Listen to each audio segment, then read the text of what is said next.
Papa, maman, je souffre. Ce matin, ma prof m'a rendu ma disserte de la semaine dernière. Comme vous vous en doutez, le résultat n'est pas à la hauteur de ce que j'espérais, ni de ce que vous avez pu espérer.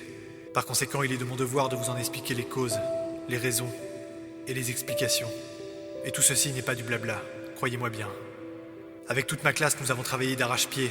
Les cours d'économie, les cours de droit, les cours de communication. J'ai travaillé tard le soir, j'ai étudié, à la sueur de mon front, à la chaleur de ma lampe. Et je puis dire qu'il n'y a pas eu une seconde où je n'ai rien glandé. Oh, il y a peut-être eu quelques faiblesses, mais toujours dans la limite du raisonnable. Un McDo, un Starbucks, une soirée qui n'en finit pas.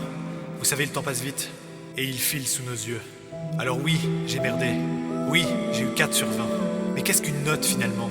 Sinon un zigouigoui d'encre sur une feuille de papier. Ne serait-il pas plus intelligent de juger une personne sur l'ensemble de sa vie, et non sur un travail fourni pendant 4 heures, dans des conditions stressantes et inhumaines? 4 heures d'enfermement dans une salle à la porte fermée. J'ai manqué d'air. Mes camarades et moi avions même peur de la surveillante. Nous n'avions pas le droit d'aller aux toilettes. Toutes les 30 minutes, ce sordide décompte qui vous indique combien de temps il vous reste. Comme si vous n'aviez pas déjà suffisamment les boules.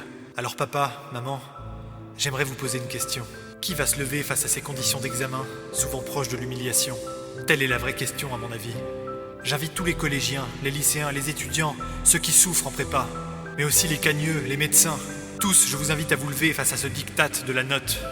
Je vous invite à dire haut et fort au monde que nous sommes avant tout des humains, et non pas une simple note couplée à un coefficient.